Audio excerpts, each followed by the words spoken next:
Jose P. Rizal, pambansang bayani ng Pilipinas, isinilang sa matulaing bayan ng Calamba, Laguna noong ika-19 ng Hunyo taong 1861 at binaril sa Bagong Bayan.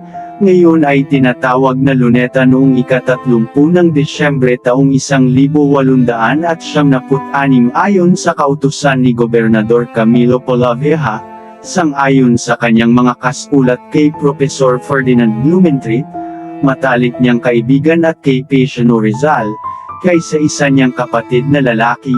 Sinabi ni Rizal na wala siyang kinalaman sa ibinibintang na krimeng rebellion.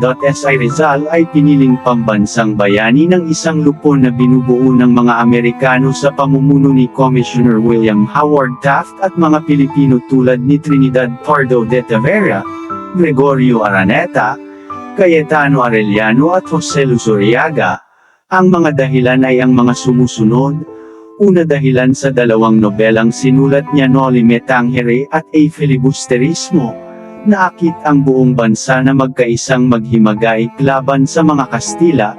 Bago nabasa ang mga nabanggit na nobela ni Rizal, ang paghihimagsik ng mga Pilipino ay pulo-pulo lamang, at hindi buong bansa.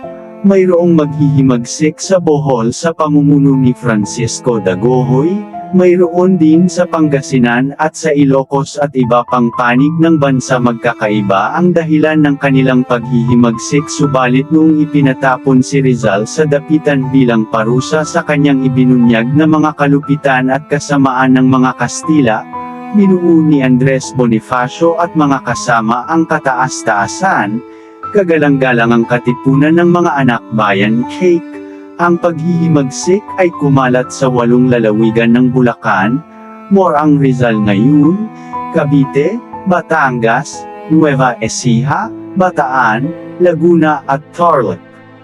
Ikalawa, si Jose Rizal ay huwaran ng kawayapaan, niamag mga bansa na ang piniling bayani ay isang mandirigma tulad ni George Washington ng Estados Unidos at Joan of Arc ng Pransya. Pinili siyang bayani sa dahilang si Rizal ay huwaran ng mga Pilipino na likas na tahimik ar hindi isang taong makusok. Ikatlo, si Jose Rizal ay huwaran ng isang Pilipinong sentimental o maramdamin. Ang kapihan na dinanas ni Rizal sa kamaybing mga Kastila ay akmang-akma sa pagiging maramdamin ng mga Pilipino. Maraming pagkakataon sa kanyang mga sinulat na sinabi ni Rizal walang mang-aalipin kung walang magpapaalipin. Ang mga salitang ito ay nagbukas ng isipan ng maraming Pilipinong nahirati na sa mga abuso ng mga Kastila. Ito ay sigaw ng kalayaan mula sa ating bayani na puno ng nagandang hangarin sa kanyang bayan na matagal nahirati sa kawalan nito. Ang sakilang kontribusyon ni Jose Rizal sa ating bansa ay nasa kanyang isipan at filosofiya.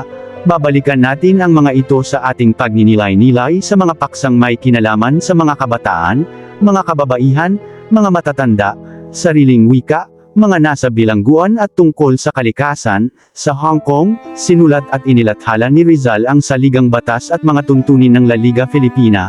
Ang layunin nito ay ang mga sumusunod. Isa, papag-isahin ang buong sangkapuluan sa isang katawang buo, malakad at magkakauri. 2, pagtatangkilikan ng isa't isa sa lahat ng kagipitan at pangangailangan. 3, pagtatanggol laban sa lahat ng pandarahas at kawalang matuwid. 4, pagpapaunlad ng pagtuturo, pagsasakat pangangalakal. 5, pag-aaral at pagpapairal ng mga pagbabago.